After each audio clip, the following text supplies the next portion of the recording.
September 26, 1983.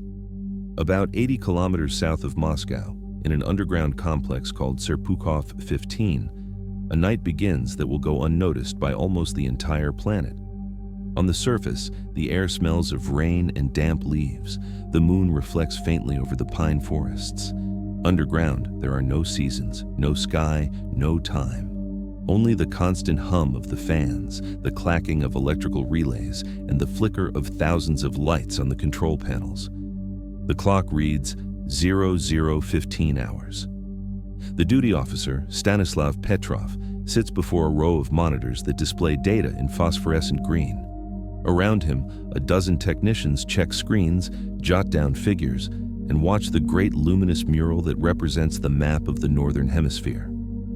Each red dot on that map symbolizes a satellite of the Soviet early warning system, each line a possible trajectory of enemy missiles. That night, the system is at maximum alert. Tension between the United States and the Soviet Union has reached levels not seen since the Cuban Missile Crisis of 1962. Weeks earlier, a South Korean civilian airplane, KAL-007, had been shot down by Soviet fighters. Washington responded with sanctions, threats, and an intensification of military maneuvers in Europe. In the Kremlin, there is murmuring that NATO is preparing a preemptive nuclear strike. In Serpukhov 15, the men do not talk about that. Their job is not to interpret politics, but to react to it. The protocol is clear. If the system detects a launch, they must inform the high command immediately. The estimated time between detection and impact would be barely 20 minutes. Every second lost could mean the destruction of the country. Petrov watches the central panel. For hours, the numbers have remained stable without variation. Nothing suggests danger. Then, suddenly, an alarm shatters the silence. A red light blinks above the monitor.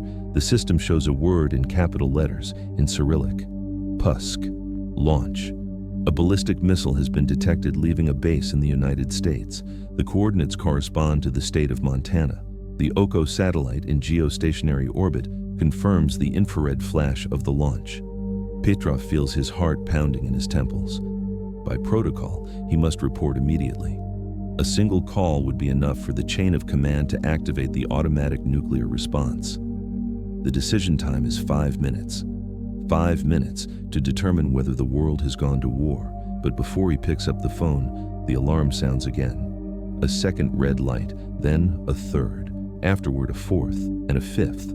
The system now shows 5 missiles heading toward the Soviet Union. The computer calculates their flight time, 14 minutes. Petrov remains motionless. Around him, the technicians look at him, awaiting an order. The air seems to have thickened. The bunker lights throb like a panicked heart. The metallic voice of the system repeats the warning, nuclear attack in progress. Petrov clenches his fists. He looks at the screen, then the phone, then the clock. He knows that if he is wrong, millions will die. He knows that if he is right, perhaps no one will ever know. In that underground room, a single man has the power to start or stop the end of the world. And that night, he decided not to believe the machine. The year 1983 was a boiling point in the history of the 20th century. The Cold War, which for decades had been maintained in a balance of threats and diplomacy, turned into a duel of paranoia. In Washington, President Ronald Reagan had adopted a defiant tone. In his Evil Empire speech, he had described the Soviet Union as the root of all the political darkness in the world. In response, the Kremlin closed the last windows of trust. Embassies became fortresses, diplomatic cables encoded suspicions, and while leaders traded speeches, armies traded preparations. In March of that year, Reagan announced the Strategic Defense Initiative, a program that promised to protect the United States from a nuclear attack through the use of space-based interception systems. In Moscow, the news was interpreted not as a defense, but as the first step toward an attack. "They want to take the war to the sky," murmured a military advisor in a Politburo meeting. Khrushchev had died almost 2 decades earlier, but his legacy of pride and distrust was still alive. The marshals of the Red Army, trained in the logic of the Second World War, understood only one language: If the enemy prepares, you prepare too. The summer brought an event that transformed tension into fear.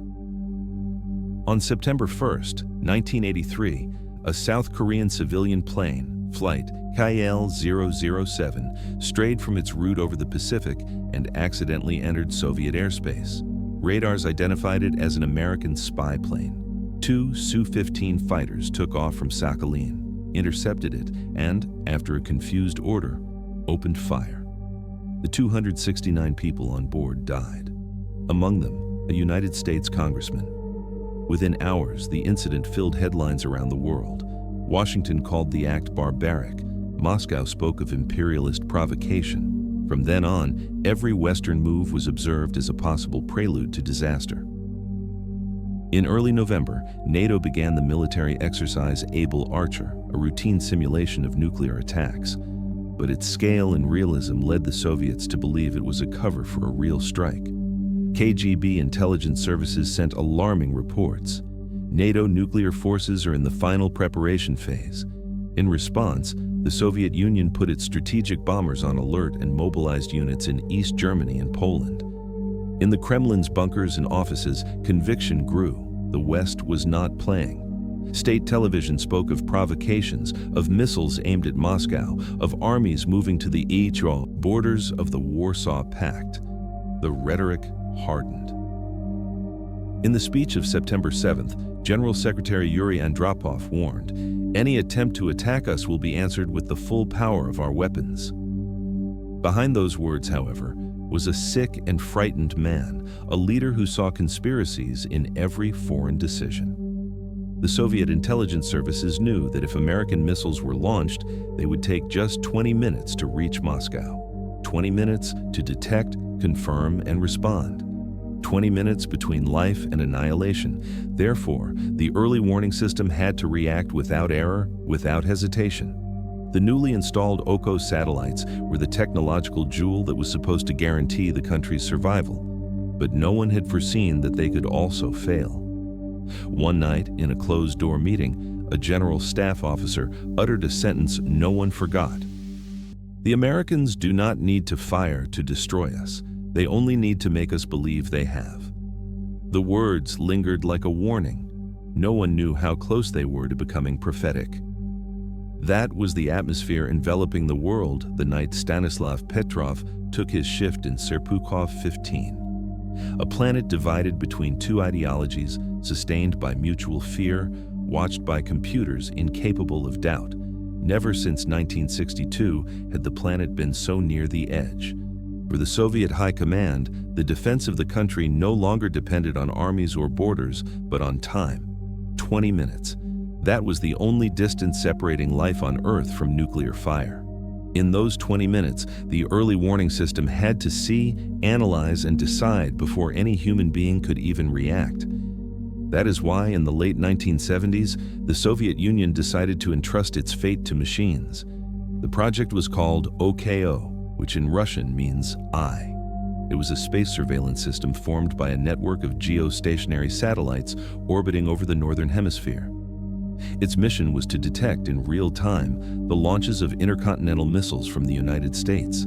Each satellite carried high-sensitivity infrared sensors capable of registering the heat generated by a rocket's engines at liftoff. If even one of them detected an anomalous flash, the signal was sent to the command center in Serpukhov 15, where specialized computers analyzed the thermal pattern, the ascent angle, and the speed of the supposed missile. On paper, it was a masterpiece of engineering. In practice, a desperate gamble. The sensors depended on extremely precise conditions: the position of the sun, the inclination of the orbit, the transparency of the atmosphere. A minimal variation in the angle of light could transform a reflection into a false launch. Moreover, the system only watched the United States horizon. It could not see beyond the edge of the planet. If the satellite misaligned by a few degrees, the software interpreted the sun's glare on clouds as propulsion fire. The Soviet Union had invested billions of rubles in that program. It was the Kremlin's technological pride, the invisible shield that was to warn of an attack before enemy missiles crossed the Atlantic. Technicians described it as a machine that does not sleep. Yet that same machine had been in operation only a few months when Petrov took his watch. No one knew how many errors it might make. Inside the bunker, operators were trained to trust the data blindly. The system was presented as infallible. If the screen said attack, it was an attack. If it said launch, protocols required activating the response. There was no room for doubt or for human interpretation. Simulations taught officers to think like the computer, fast, precise, without emotion. Speed was the new faith. That phrase was repeated in Defense Ministry reports. In an era when war could begin in minutes, doubt was a luxury survival could not afford. Petrov knew every line of code in the system. He had taken part in the testing phases. He had seen how sensors failed during solar storms or when the sun aligned over the northern states of America.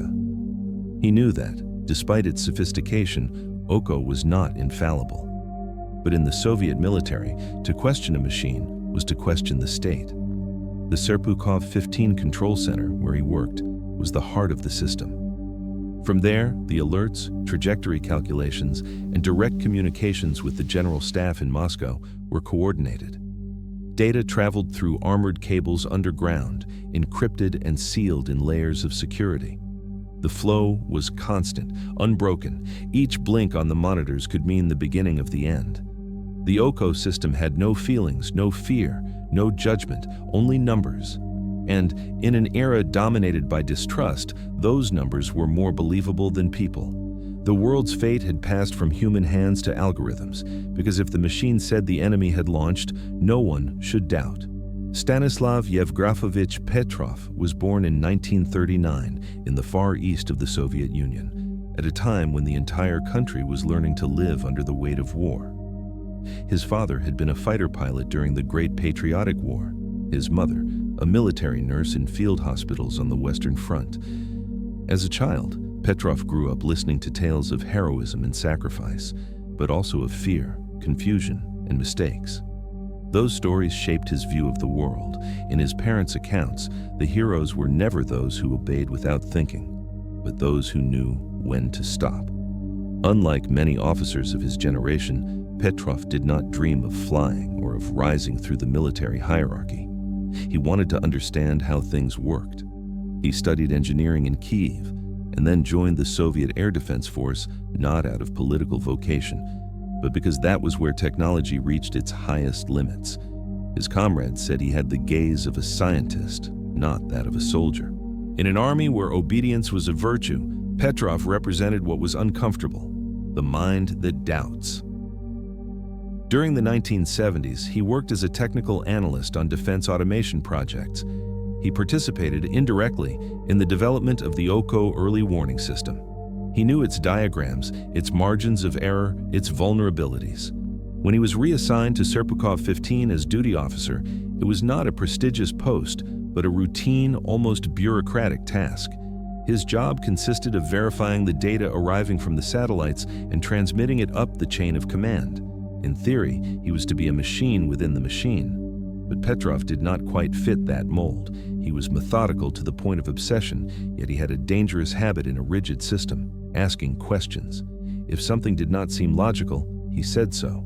If a protocol seemed absurd, he argued it. His superiors considered him competent, though difficult to manage. For his colleagues, he was simply different.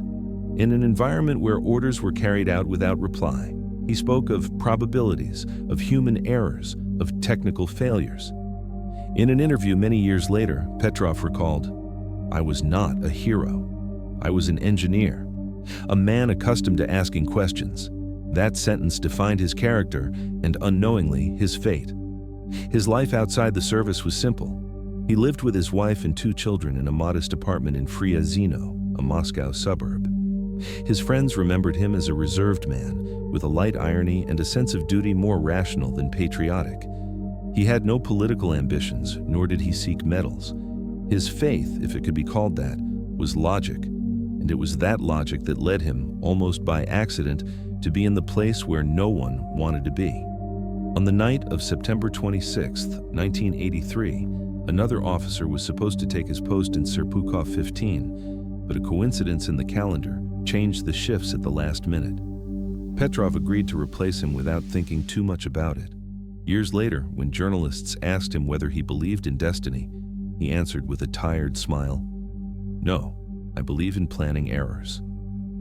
That night, seated before the Oko Systems panel, with the world map projected in front of him, Stanislav Petrov was neither a soldier nor a symbol. He was just a man.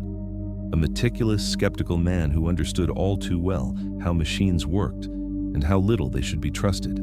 And it was precisely that, this mixture of knowledge and doubt, that would make him, without seeking it, the most important human being on the planet for 5 minutes. The night shift in Serpukhov 15 passed without incident.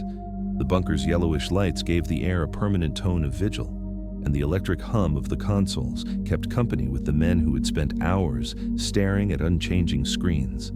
Petrov had spent much of the night reviewing routine reports, noting thermal values and comparing readings from the Oko satellites. Everything seemed stable, perfectly normal. It was 00:15 hours on September 26, 1983. Then, the silence was cut by a metallic, sharp, insistent sound, an alarm. On the main monitor, red letters appeared in capital letters, "Pusk, launch." For an instant, no one moved. Petrov lifted his gaze toward the screen. The computer confirmed the event. A satellite had detected a heat flash in the sky over Montana, United States. The software identified the thermal pattern of an intercontinental ballistic missile in ascent. The machine did not hesitate. It was a launch. One of the younger officers turned his head toward Petrov with a tense face. "Commander, do we confirm to the High Command?" Petrov did not respond immediately. He looked at the clock. According to the calculations, if the attack was real, the missile would strike Soviet territory in less than 20 minutes. The protocol was clear. He had to pick up the phone and report the incident to headquarters. From there, the information would be transmitted to the General Staff and to Yuri Andropov himself, the General Secretary. The nuclear response could be activated with a single code. If the launch was real and he did not report it, history would remember him as the man who allowed the destruction of his country. But something did not fit. A single missile. One. Petrov knew that no attack strategy would begin with a single projectile. In a nuclear confrontation, the logic was total annihilation. A single launch made no sense. As the seconds advanced, the alarm stopped. Then it sounded again, louder, longer. The computer showed a second launch, then a third, then a fourth, finally a fifth. 5 missiles detected in succession. The system calculated their trajectory. All were headed toward the Soviet Union. The data appeared on the monitors with implacable precision: speed, ascent angle, estimated time of impact. The air grew heavy. The duty officers looked at one another without speaking. Petrov rose from his seat and approached the panel. The red light kept blinking, accompanied by a mechanical voice that repeated a cold, invariable phrase. "Nuclear attack detected." One of the operators broke the silence. "Sir, the system confirms multiple launches. Do we give the order?" Petrov breathed deeply. "Not yet. We will wait for ground radar confirmation." The young operator looked at him, bewildered. "But the protocol—" "I know," Petrov interrupted, "precisely for that reason." He knew that the ground radars would take a few minutes to verify the real existence of the missiles. If it was an authentic attack, those minutes could cost them their response. But if it was an error, those minutes would save the planet. The clock marked the passage of time with cruel indifference. 1 minute, 2, 3. Petrov did not take his eyes off the screens. Nothing appeared on the ground. Radars. Only the satellite's warning. 5 missiles, 15 minutes of flight, 100 million lives. In his mind, possibilities multiplied. A sensor failure, solar interference, an optical coincidence. He had seen such cases during system tests. And yet, the fear was real. If he was wrong, the story would end in silence and fire. The voice of a senior officer pulled him from his thoughts. "Commander Petrov, we need your decision." Petrov looked at the screen one last time. "There is no radar confirmation," he said firmly. "It cannot be an attack." His words sank into the bunker's air like a sentence. No one dared argue. The phone, destined to report the start of a war, remained in its place. And while the system continued announcing the missile's approach, Petrov decided to wait. The clock kept its course. 10 minutes later, the alerts disappeared. No impact, no missile, only silence. That instant lasted less than 5 minutes, but it was enough to hold back the end of the world. The sound of the telephone cut through the bunker's silence like a shot. It was the direct line to the General Staff Command Center. No one in Serpukhov 15 wanted to hear it ring, because it meant the incident had already been detected at higher levels. Petrov looked at the receiver for a few seconds, without touching it, as if mere contact could seal a fate. When he finally answered, the voice on the other end was tense, dry, military. "Lieutenant Colonel Petrov, do you confirm the attack?" The silence lasted too long. Every eye in the room was fixed on him. "I do not know. Yet." There was an almost inaudible murmur on the line, then an order. "Review the data. We have no margin." Petrov hung up without replying. He turned to his men. The operators were waiting for his signal, some with trembling hands on the panels. The red light was still on, blinking with a hypnotic rhythm. The system's mechanical voice repeated its iron sentence: "Nuclear attack detected." Each second seemed to last a minute. The air was charged with electricity and fear. One of the young officers dared to speak. "Commander, if this is real and we do not report," his voice broke, "there will be nothing left to report." Petrov did not take his eyes off the monitor. "And if it is not real," he said slowly, "there will be nothing left of us for having obeyed." The phrase fell like a blow. It was the truth no one wanted to say aloud. The system had been created to react without thought, to eliminate human error. But now, in that windowless room, that very margin was the only thing separating doubt from cataclysm. Minutes passed. Calls from Moscow came insistently. They wanted an answer. Is the attack confirmed? Yes or no? Petrov knew that if he uttered a yes, the chain would be irreversible. The message would pass to the duty general, then to the Minister of Defense, and finally to Andropov. In a matter of minutes, thousands of Soviet missiles would be launched toward the United States. There would be no way to stop them afterward. He looked at the electronic map of the Northern Hemisphere. The trajectories kept blinking, but logic betrayed them. 5 missiles were not an attack. A nuclear strike had to be total, massive, immediate. No enemy commander would risk a guaranteed response by sending only 5 projectiles. It was an absurd gesture, a suicidal move. Petrov wiped his forehead. Sweat ran down his temples, but his voice, when he spoke again, sounded firm. "We will wait for ground confirmation." Silence returned, heavy, interminable. The clock marked the seconds with cruel precision. 14 possible minutes of flight, then 12, then 10. Nothing. The ground radars remained empty. Another call. This time the voice was harsher.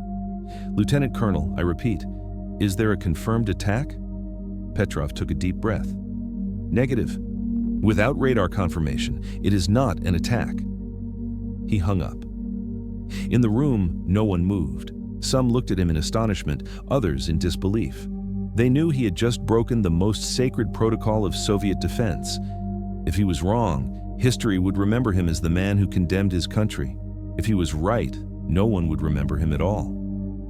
The system continued repeating its impersonal, monotonous sentence. The system demanded obedience. Petrov offered doubt. 5 minutes later, the monitor stabilized. The alarm ceased. The final report was automatic. "False alarm, full analysis pending." The clock moved toward 0030. The world remained intact, though no one in that room yet dared to breathe with relief. Petrov let himself fall into his seat, exhausted. He had made a decision against everything the system expected of him, and for a few minutes, humanity had hung by his silence. Hours after the incident, when the alarms had gone quiet and the operators had left the bunker with their faces pale from exhaustion, the technical reviews began. Engineers analyzed the recordings, the orbital angles, the thermal readings, searching for a logical cause, and what they found was so improbable, it felt like fate's mockery. The satellites of the OCO system, designed to detect the infrared signature of missile launches, had been fooled by sunlight. At that precise instant, the Earth's position, the satellite's orbital tilt, and a cloud formation over Montana coincided in an almost perfect alignment. The sun's reflection, bouncing off the tops of the clouds, was captured by the sensors as an intense heat flash, identical to rocket exhaust at liftoff. A geometric coincidence, an impossible error. The system's algorithm, unable to distinguish between reflected light and a missile's combustion, interpreted the phenomenon as a series of consecutive launches. The computer did what it was programmed to do: calculate trajectories, estimate speeds, and generate an alert. No human mind had foreseen that the sun could resemble war so closely. Petrov had suspected as much in the moment. During OCO testing, he had seen simulations where small variations in light intensity produced false results. He remembered engineers mentioning saturation errors when the infrared sensor received too much light at a specific angle. Those tests had seemed anecdotal, simple lab notes. But that night, thousands of kilometers underground, those notes became the margin separating civilization from its end. In the subsequent reports, it was determined that the system had functioned exactly as it should. The machine had not failed, the world around it had. Algorithms could only interpret, not understand. They knew nothing of dawns, atmospheres, reflections. They did not know how to doubt. Petrov did. While authorities reviewed protocols, he understood that his intuition had been the only thing that prevented catastrophe. The computer cannot be wrong, the manuals said, but he knew that any machine, no matter how perfect, depended on the human eyes watching it, and that night, those eyes chose to distrust. I knew the machine could be wrong, he would say years later. What I did not know was that if it was wrong, the world would not get a second chance. Technicians recorded the incident as an optical anomaly due to solar interference, a clean, bureaucratic, almost innocent term. But hidden in that antiseptic language was a monumental fact. For 5 minutes, sunlight had simulated the beginning of the apocalypse, and a single man in a windowless room had had the lucidity to stop it. The flaw was corrected in later versions of the OCO system, but trust was already wounded. Thereafter, the machine would continue watching the sky, but no one would look at it in quite the same way. The clock marked the seconds with cruel precision. Each click of the second hand sounded like a detonation in the bunker's silence.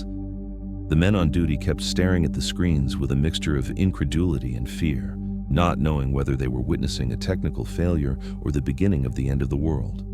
On the main panel, the digital counter advanced implacably. Estimated time to impact, 14 minutes, 13, 12. Petrov remained motionless, observing the board of lights, searching for any signal to confirm what his instincts shouted at him. This makes no sense. If American missiles had been launched, the ground radars should already have detected them crossing the horizon. But the radar screens remained empty. Not a line, not an echo. Only electronic silence. In theory, the absence of a signal was not a guarantee of safety, but for him it was everything. His mind repeated the calculations, the speed of a ballistic missile, the ascent time, the expected detection. Nothing matched what he saw. If that had been a real attack, the satellites would have recorded dozens of launches, not 5. It was an illogical pattern, almost ridiculous. Even so, the weight of the decision crushed him. In his right hand, the phone remained connected to Moscow. On the other end, the general staff officers awaited a single word from him. If he said confirmed, the Soviet nuclear machinery would set in motion. Intercontinental missiles, strategic submarines, bombers loaded with thermonuclear warheads would head toward the Atlantic and the Pacific. And humanity would disappear in a matter of hours. He took a deep breath. The bunker's recycled air tasted metallic. One of the young officers broke the silence. "Commander, what do we do?" Petrov looked at the screen one last time and answered calmly. "We will report." False alarm. No one spoke. In that instant, that phrase was equivalent to disobeying the chain of command, to denying faith in the machine. But Petrov knew logic was on his side. He lifted the phone, informed the liaison officer, and dictated his assessment with a firm, unwavering voice. "I do not confirm an attack. It is a system error." The clock kept running. For 5 more minutes, the world remained suspended in an impossible silence. In Washington, no one knew that a Soviet officer had just saved them. In Moscow, no one imagined that their country had been on the verge of responding to an illusion. In the bunker, no one moved. And then, without announcement or noise, the board's lights changed. The red alerts went out one by one. The monitors restarted. On the system's top line, a simple antiseptic technical message appeared. Alert canceled. No launch confirmation. Held breaths released as a single sigh. Petrov closed his eyes for an instant, exhausted, and leaned his head against the back of his chair. No one applauded. No one said anything. Only silence hung in the air, a heavy, dense silence that smelled of electricity and fear dispersed. Later, he would write in his official report that the system had produced a false launch signal, and that the decision not to report had been based on situational analysis and tactical probability. It was a cold description for a night when one man, alone, decided to trust his reasoning over the machine. In 5 minutes, the world stood at the brink, and it survived because one man decided not to follow orders. When the alarms ceased and the monitors returned to their usual calm, the men of the night shift remained at their posts without speaking. The tension did not dissipate at once. The silence that followed was heavier than the wail of the sirens. Outside, the night continued as if nothing had happened, but underground, in the Serpukhov 15 bunker, everyone knew that something unrepeatable had occurred. Hours later, the complex's metal doors opened to admit high command officers. They brought no congratulations, but forms. Petrov was removed from his post and taken to an isolated room, without a clock, without windows. He was required to deliver a complete report, minute by minute, of what had happened. Every decision, every omitted order, every spoken word had to be justified. They interrogated him for more than 10 hours, again and again with the same questions, as if they were searching for a crack in his story. No one congratulated him for his prudence. No one thanked him for having averted the end of the world. In the system's language, nothing had happened. Officially, there had been no threat, no failure, no alarm. And if there had been no threat, there was no merit either. The final report, signed by the Ministry of Defense, classified the event as a technical anomaly without operational consequences. No document mentioned Petrov's name. No decoration was proposed. To recognize his role would have been to recognize that the system in which the Kremlin had invested billions of rubles and in which it had placed its total trust was imperfect. And for the Soviet Union, admitting an error was admitting vulnerability. For weeks, Petrov was watched with distrust. His superiors described him as disciplined but emotionally unstable. Some insinuated he had acted out of cowardice, others that he had disobeyed orders through indecision. The truth did not matter. The story that protected the system did. Shortly afterward, he was transferred to an administrative post and relieved of his function in the command center. No one explained whether it was a punishment or a precaution. They told him the incident would remain between us. And so it did. For more than a decade, the world knew nothing of that night. At home, Petrov avoided talking about it even with his wife. She noticed the weight in his gaze, the nights he did not sleep, the ever longer silences. He only said, "It was a computer error." Nothing more. Sometimes, while he smoked by the window, he remembered the alarm's drone, the blinking red lights, the implacable clock. He knew that if another man had been in his place, perhaps the world would no longer exist. But no one seemed to want to know. The file was sealed with the word "classified" and archived in a steel drawer alongside thousands of routine reports. History, as so often, preferred to forget. Stanislav Petrov was neither celebrated nor condemned nor understood. He was simply set aside. And outside that windowless bunker, no one, neither in Moscow nor in Washington nor anywhere else on the planet, ever knew what he had done for everyone. For more than a decade, no one outside the Soviet Union knew what had happened that September night. The archives stayed sealed, the witnesses silent, and Petrov's name was erased from official records. History moved on, as if the world had not been 5 minutes from disappearing. But silence does not last forever.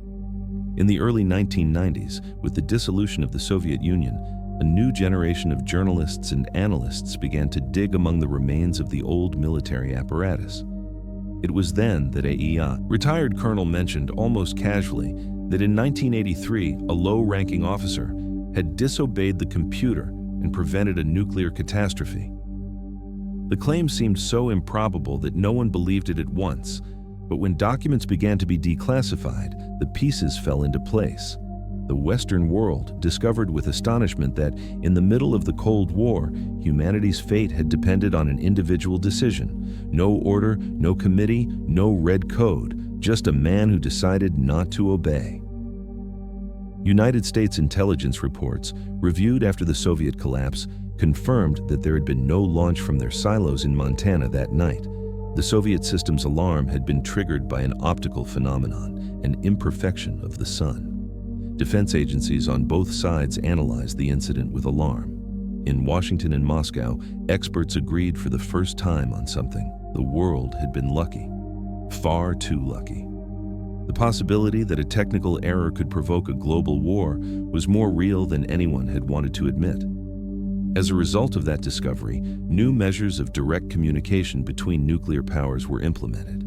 The so-called hotline connecting the Pentagon with the Kremlin was reinforced, and protocols were developed to verify any alert by means of multiple confirmations, both human and automatic. The lesson was clear. Speed could be as dangerous as ignorance. Missile detection systems were also revised, both Soviet and American. The OCO program satellites were recalibrated, the thermal interpretation algorithms were modified, and mandatory human oversight was introduced before issuing a definitive alert. In the United States, the CIA and the NSA studied the event with a mixture of fascination and terror. They discovered that, for more than a decade, the Soviet system had been so sensitive that a cloud lit by dawn could have triggered a nuclear exchange. The magnitude of the finding was hard to grasp. The greatest war in history could have begun because of sunlight reflecting on a cloud. No military calculation, no strategic plan could anticipate such a thing. In 1998, the name of Stanislav Petrov finally came to light. He was invited to conferences, interviewed by foreign journalists, and recognized by civil organizations as the man who saved the world. But for him, glory was uncomfortable. "I did not save the world," he said in a low voice. "I just did my job. I was the right man at the right time." As time passed, his story became a warning. The most advanced technology can be as fragile as the conscience of the one who operates it. Machines do not understand fear, doubt, or common sense. Only human beings can decide when to believe them. The West then understood something that strategic manuals had never written. Survival did not depend on missiles or doctrines, but on small acts of human judgment amid the mechanical noise of war. Petrov's incident was invisible to the world for years, but its echo still resounds. Because in 1983, the end did not come thanks to a miracle, nor to a perfect system, but to the imperfection of a man who decided to think. The nuclear balance of the 20th century rested on a paradox. Peace depended on the constant possibility of destruction. It was a fragile order, maintained by the logic of fear. Two empires with thousands of nuclear warheads aimed at each other, believing that the only way to survive was to convince the other that one was willing to die. It was the balance of terror and a spark, a misinterpretation, a reflection of the sun was enough to break it. The night of September 26, 1983 showed how precarious that balance was. While governments boasted of missiles and space shields, while speeches spoke of deterrence and strategic defense, the planet's survival depended on something much simpler, the judgment of a single man. Stanislav Petrov never considered himself a hero. When later asked about what happened, his answer was always the same. "I just did my job." And in a literal sense, he was right. He had fulfilled his duty: analyze, evaluate, decide. But the magnitude of his decision transcended uniform, protocol, and hierarchy. He had acted with common sense in a system designed to eliminate it. For years, his name did not appear in any official report. No military parade mentioned him. No medal hung on his chest. Only decades later, when the archives began to open and his story became public, did recognition arrive. International awards, symbolic tributes, invitations to conferences. In 2004, he was honored at the United Nations, and in 2013, he received the German Dresden Peace Prize. He accepted all those honors with modesty, as if they were offered to someone else. He was then living in a small apartment in Moscow, on the city's outskirts, far from cameras and speeches. His wife had died years earlier, and he spent his days reading, listening to the radio, and answering, with a tired voice, the letters sent to him from around the world. In an interview, he was asked whether he ever thought about that night. He answered without hesitation, "Not much. If I did, I would not be able to sleep." He died in 2017, at 77 years of age, alone, in silence, without military ceremony or headlines. News of his death became known months later when a Danish journalist who had interviewed him years before tried to contact him. The world barely found out, but Petrov's legacy needs neither statues nor medals. His act was invisible and, nevertheless, decisive. He saved humanity not with a weapon or an order, but with a doubt. He showed that individual sanity could prevail over the collective machinery of war. His name was never in the parades, but it was written in everyone's survival. We return to the first image. The Serpukhov 15 bunker, 70 meters underground, remains in semi-darkness. The cool lights keep flashing over metal panels, and the constant hum of the monitors fills the air like a mechanical breath. In the center of the room, a man in uniform watches a screen that says a single word: attack. Stanislav Petrov does not move a muscle. He breathes slowly, eyes fixed on the signal pulsing in red. He knows what it means. He knows what he must do. But he also knows what will happen if he obeys without thinking. In that moment, there is no ideology, no homeland, no glory, only a doubt. And he decides to believe in it. The system had been created to react, to eliminate human error, to act within seconds. But it was precisely human imperfection, this capacity to hesitate, to think, not to obey, that saved the world that night. The screen returns to its usual tone. The alarms go off. The clock continues to mark the passage of time. Outside, rain falls over the forests south of Moscow. In the skies, the satellites continue orbiting, watching, observing. The world keeps turning, oblivious to the abyss that almost swallowed it. There are no explosions, no sirens, no flashes, only the silence of a story that did not happen. The sky did not open, the missiles did not fly, and the world kept turning. Over the years, the Cold War truly cooled. Empires changed shape, weapons multiplied, and satellites grew smarter. But the lesson of that night remains. Technology can be fast, precise, infallible. Humanity is not. And yet, it was that imperfection that saved civilization. Because in the Cold War, the great heroes were not the ones who pressed buttons, but the ones who did not.